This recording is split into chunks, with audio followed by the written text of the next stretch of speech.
Hello and welcome to Journeys and Journals. I'm Bernie Martin Beck. Come and travel all the way to Glendale, Oregon with me today. You'll come into town and it's a beautiful, beautiful wooded area around like the hollow of God's hand. Yeah. And there's the old train car, which is really a visitor center. Yes. My guests are here going to tell me a little bit about the train station in Glendale and how it all began. And you are Margaret Lee.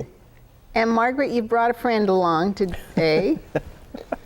a friend by the name of?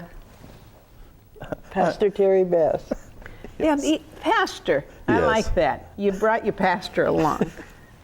Your pastor has another career, and I've just been fascinated by the fact that Pastor Larry, what is it that you do? I work in the veneer plant at Swanson Group. It's a plywood plant. We'd call your day job Yes.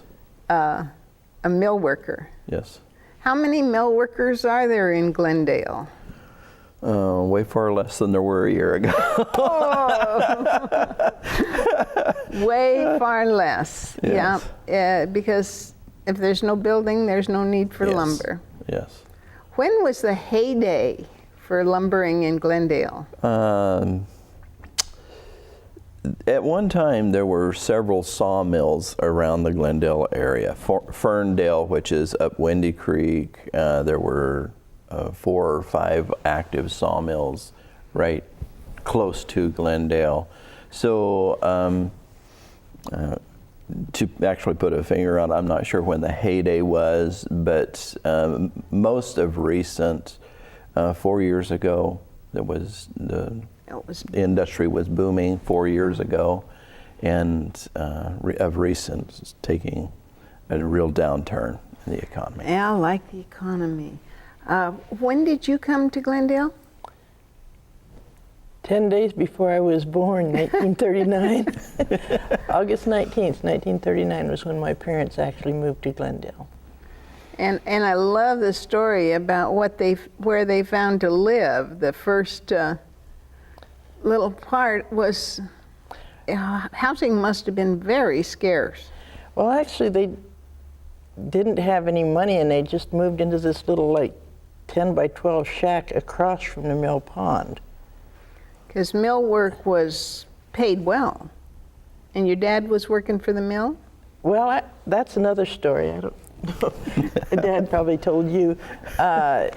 Some guy out in the mill pond was having a problem getting the logs to move in the right direction, and I don't know anything about that, so all I can do is tell the story the way I heard it. Dad grabbed one of those PV poles, is that what you call it? Yeah, pipe pole. It was a pole with a hook on it, and you could move the logs with it. And he was helping the guy get the things moving right, and he had a pair of tennis shoes on, and the guy that owned the mill at that time, and I can't remember what his name was, but he came out and he says, if you show up tomorrow with a pair of tennis shoes, you're going to get fired. Dad says, I'm not working for you, you can't fire me. He says, I'm just helping. And the guy says, you need work? And he says, yeah. And so he handed him a $20 bill and says, go buy yourself a pair of loggers and come in tomorrow. Loggers is a name for a shoe? Cork boots. Cork boots. What's a cork boot? It's a pair of leather boots with steel spikes in the bottom of them that are made for traction, being able to walk on log slick surfaces. So they're like cleats that an athlete, but they're sharp? Not real sharp, but sharp enough to adhere to walking on logs. And so that's a great way. Your dad was already showing that he could do the job. The other guy was having trouble. The mill pond still exists? Yes, but it's not in use right now. Well, they sprinkle logs nowadays, so Yes. probably keep them wet that way. Now, tell me about this dad of yours. Things had been tough someplace else, so that's why they moved to Glendale. He'd been living in Drew, Oregon, which is east of Canyonville. And he had worked for the 3 Cs, but I think the work ended CCC camp. Yeah, Hired kids during the Depression. yes. And they built a lot of roads. As a matter of fact, I think his last job was building a road up to Diamond Lake he worked on a crew that built a road up there.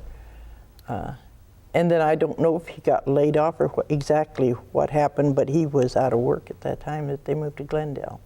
CCC, they paid young men $25, one guy told me. 5 of it went into the guy's hand, 20 went home to support the family. Tough, tough times our country went through during the Depression.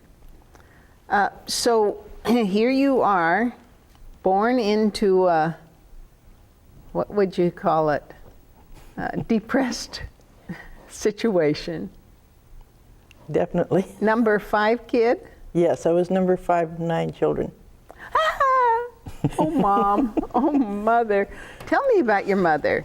This is the lady we're talking about. Yes. Her name is? My mother was a saint, and Okay. there's no other way to say it. She worked hard. She worked right along, well, I shouldn't say worked right along just beside Dad, because he was out working and she was at home raising a garden and raising kids, milking a cow, taking care of chickens, doing all the things that a farm wife did back then. Her name is? Ida Merle. And your dad? Alonzo Wesley Fotheringham. Alonzo Wesley. Yes.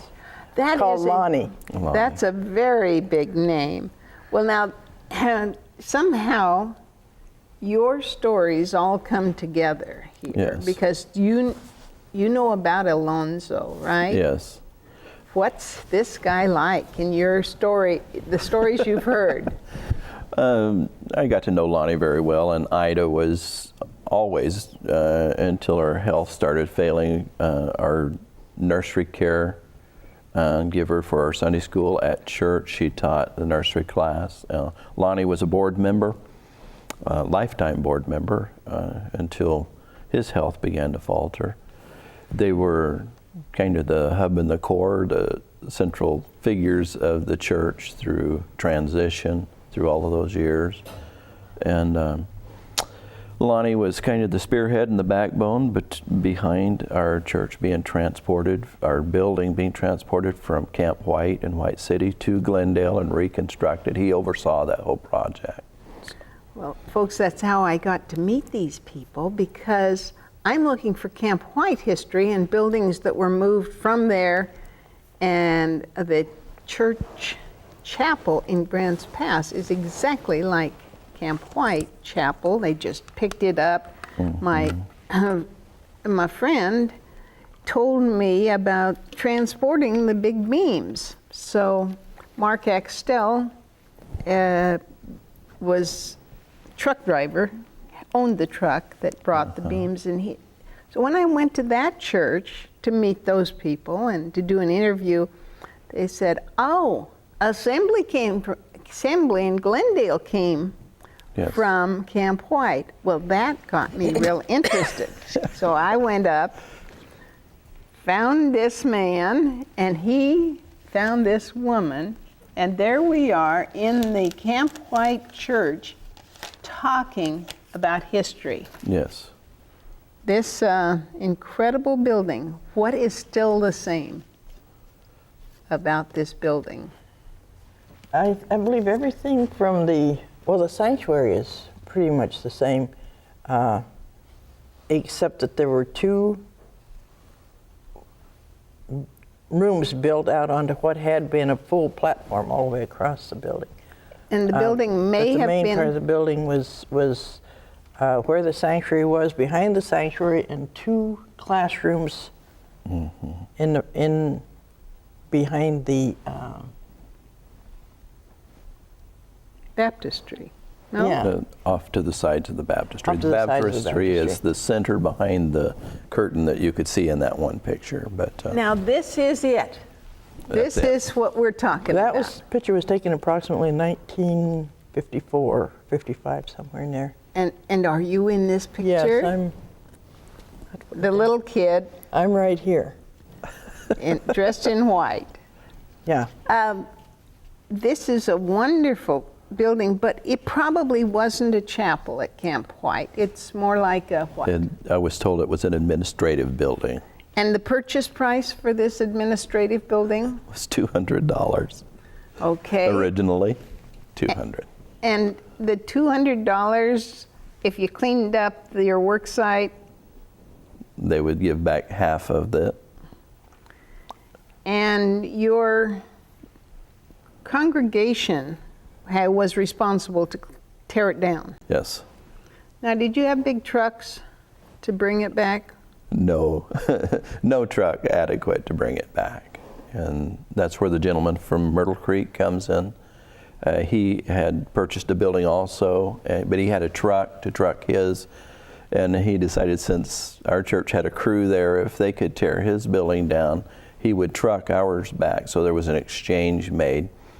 And so our crew tore down 2 buildings, and in the process cleaned it up so well that the government agent that came for final inspection could not find where the former building was at, and gave them the whole entire $200 back. And the gentleman who trucked it got his money back as well. This must have been exciting times. And you were there? I was too young to really know much of what was going on. I was at home with my mother. What was your mother doing while these people were? She was babysitting everyone under the age of 12.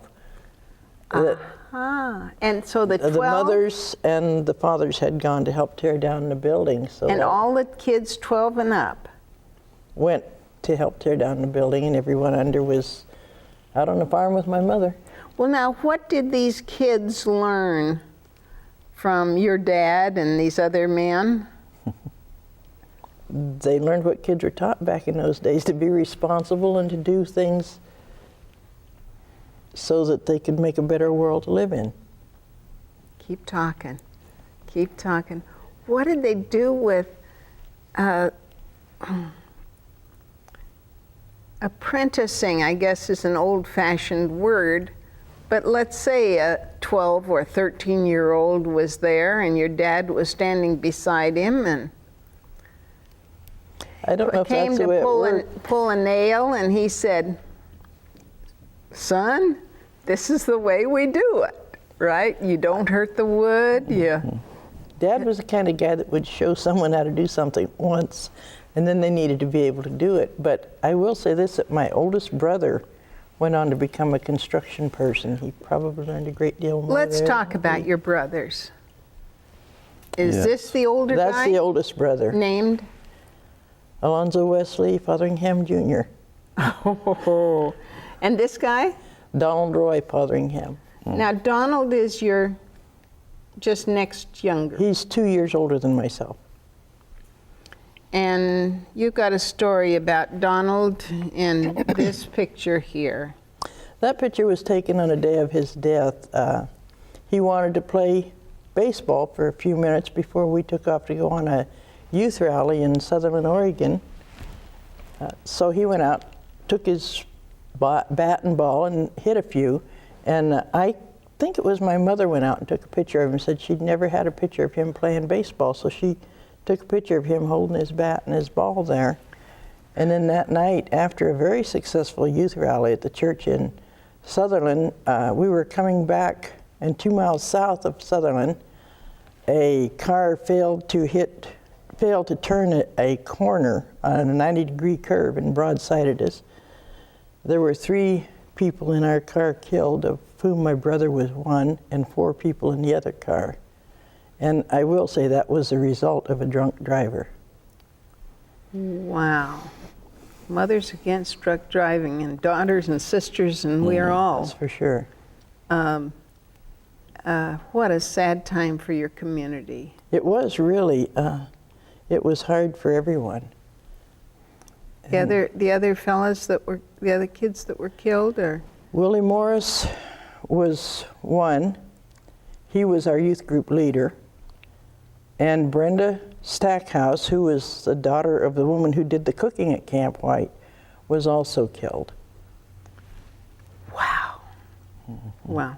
Just in a moment. The group went from joy and gladness and success to mourning. Yes, it was a very hard time. Wow. Now, do you have any stories about that tragedy? I can say that it is still extremely well remembered throughout our Assemblies of God Church family, that at summer camps, wherever there are people who gathered, senior citizens who were in the assemblies at that time still remember that event very, very vividly.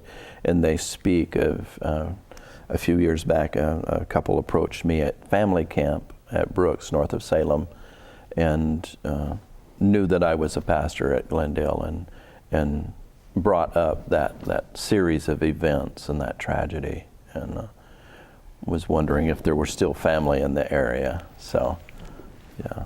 And so you were connected with this other, we know in Grants Pass when the bus had the accident, that pulled the community into a circle of tears. Yes.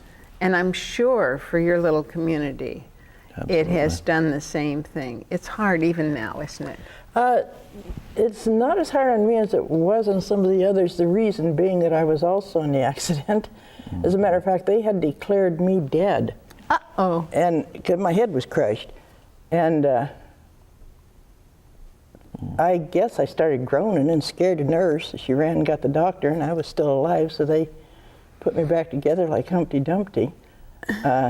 And the day I regained consciousness was the day they buried the other kids. But it was months before I could grieve because I was in such horrible shock, physical shock, that it was months before I could actually go through the emotional and the mental shock that the rest of them went through immediately. You bring up something very close to me because I was hurt so seriously in the wreck I had that our daughter was killed in, that people were, looking after me. And so I couldn't go to the funeral either. Now, is your brother buried there in Glendale? Yes. As a matter of fact, his grave is the next grave up the hill from my mother's grave. Back together. Isn't that something? I'm pleased that you could mention that story, that people still remember it. Yes. And the cause of the accident was liquor? Yes, the driver of the car that hit the car that Margaret was in. Was one of your siblings driving the car? No, Willie Morris. Willie Morris was driving, the youth leader was driving that particular car. So. And the other car, was it ahead of you or behind? Yes, it was ahead of us. As a matter of fact, they didn't even hear the crash because they knew it was going to hit, and they all screamed so loud they didn't hear the crash. Wow. Wow. How about if we move on from that trauma into a little bit about your family? This is the survivor family. No, this is my father and all of his sons, the Christmas before my brother Don was killed.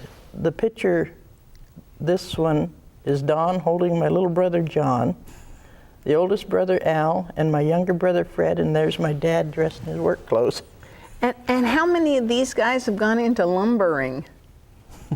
I mean, your dad was a Dad was a millwright for a while. Al worked in the mill for years, but then he opened his own construction business. And how did you get into mill work? I have pretty basically been in mill work my whole adult life. I came to Glendale in 1976.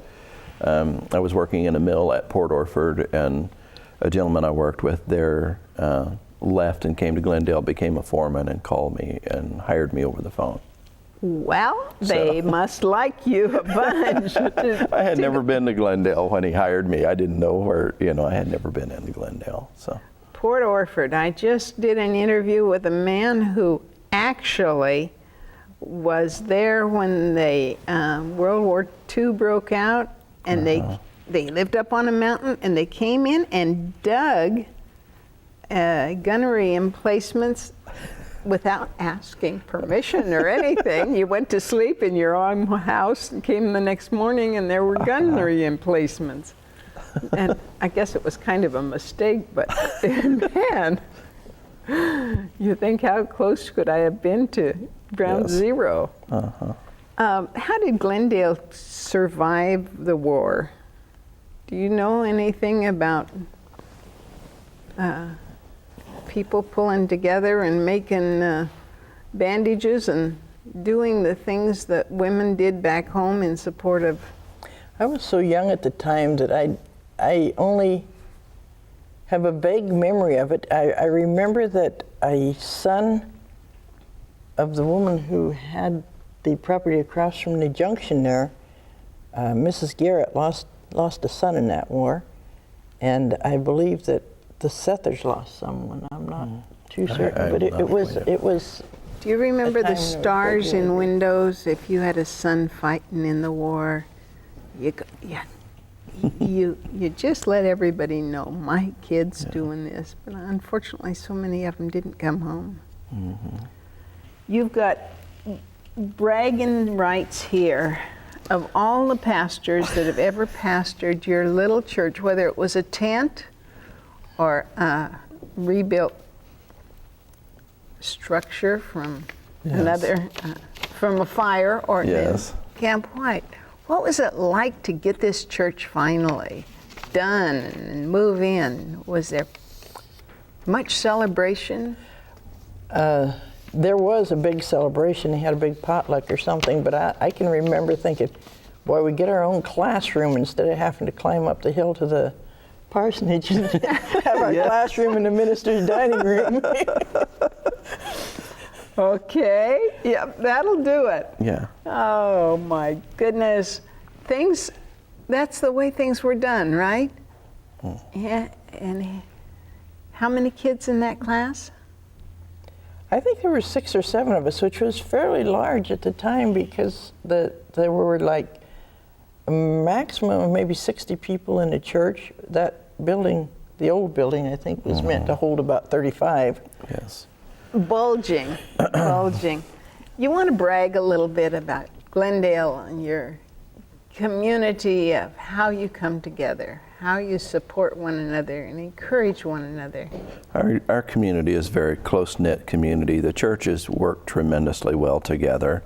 Every Christmas we do a community Christmas program. All of the churches bring their musical specials, and we do that in the grade school, the elementary school gymnasium.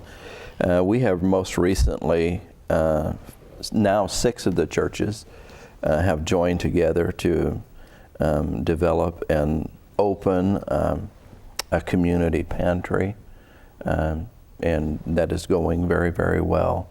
And so it's just a great place. We have raised our family. Our oldest son was 16 months old when we moved there. He's now 33.